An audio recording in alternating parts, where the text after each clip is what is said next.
Hello, Supercars in Seconds here. Today, a true automotive icon, the Porsche 911. This is the new 992 latest variant of the car. This color is called chalk. Kind of polarizing. Some people love it, some people not so fussed, you know. I think it's just fun on the car. Today we have the 911 Carrera 4S. Of course, the 4 standing for all-wheel drive. Rear bias, but it will drive all 4 wheels. The powertrain is pretty exciting, but we'll come back to that now in a moment. This one has the steel rotor, so just under 14 inches front and rear. Same size front and rear, which is becoming a bit of a trend these days, actually, in the cars. This new front end, wider, of course. They're just growing in size all the time, but still keeping that fun feel. But let's take a look at the powertrain.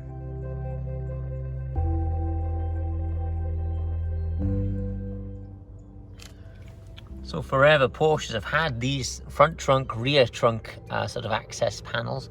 I'll pop this one, and that will allow us then to go around the back. Because this great big part is a wing, you don't get to see much, but 3 litre, 6-cylinder, flat 6, meaning instead of the pistons going up and down, they go out each side, making the engine much flatter, so you can put it nice and low in the frame. Very unusual, of course, that the engine is behind the rear wheels effectively.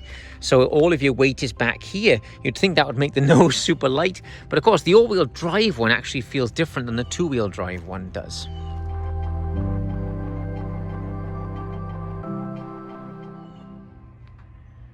So again, the Carrera 4, this is driving all 4 wheels through an 8-speed dual clutch, the latest iteration of their PDK transmission. And it really is incredibly quick, both up and down the gears. I frankly think it's better than most transmissions on the market today at ultra-high revs. So the new engine's producing 443 horsepower, 390 pounds of torque, though that's what you feel. Happens way down in the rev range to give some amazing response. The 8-speed dual clutch is really good. I like it. 3,519 pounds as a Carrera 4S, because of course we have that extra drive up on the front wheels there, which does add some weight to the car. I think the Carrera 2 feels lighter on its feet, but this seems to have better traction out of corners. You know, that push that it gives you out of corners, probably because the front wheels are pulling at the same time. So up front, I do like the Porsche stripe up the particular hood on this. Is rather cool.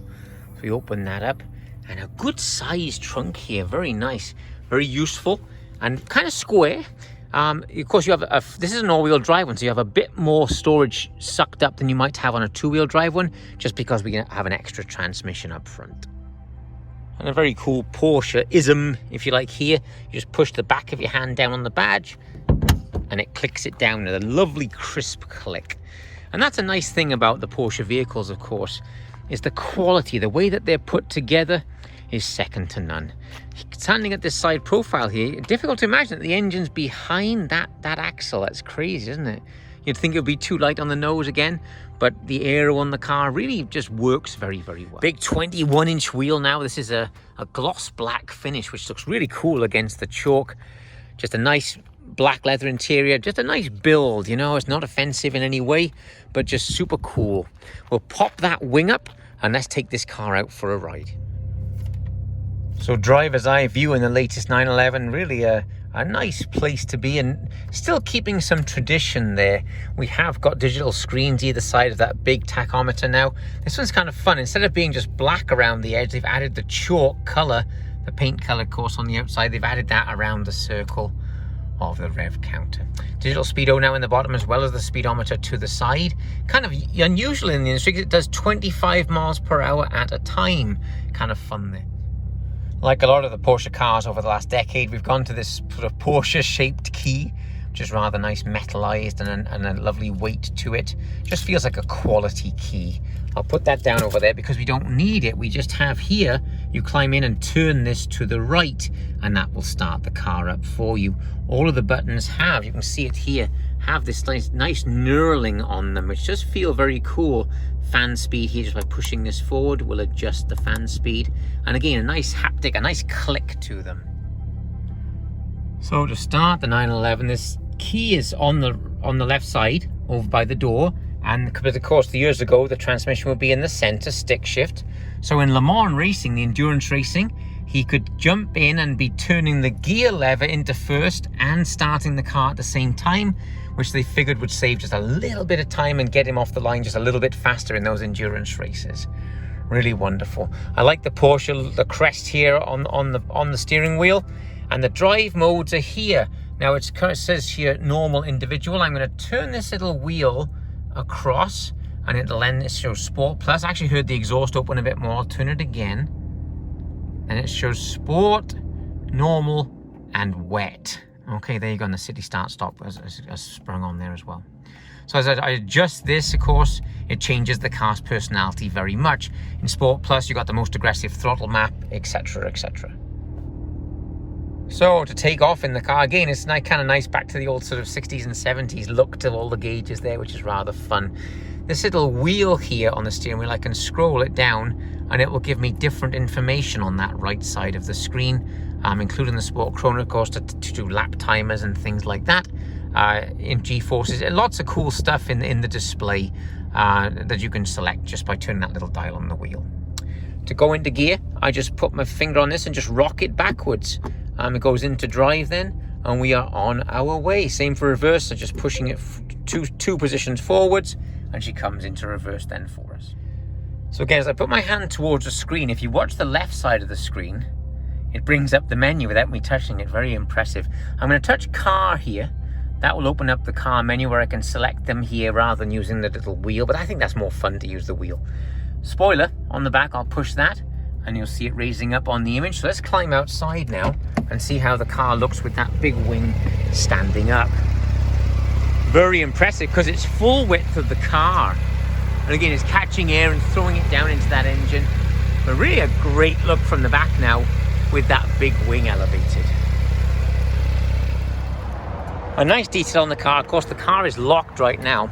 Keys in my pocket. If I put my hand just underneath this, it pops the handle out to allow you to access that. There's a little depression here. If I push on that, it slides it back in to be more aerodynamic and more sleek through the air. One fun thing in the body of the 911, of course, years ago was always these famous big raised fenders, which you still have kind of today. I like the old 964 Porsche. That was my favorite. I'll show a picture of that now.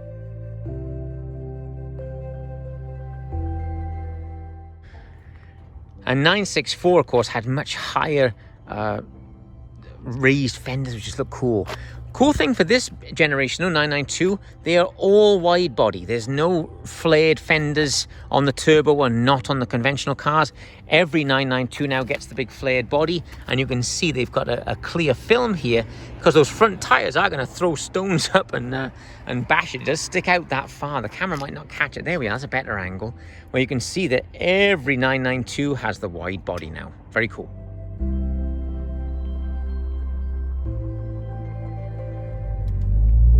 So we'll pull out here and we'll give the car a little launch, because you've got to do that in a Porsche.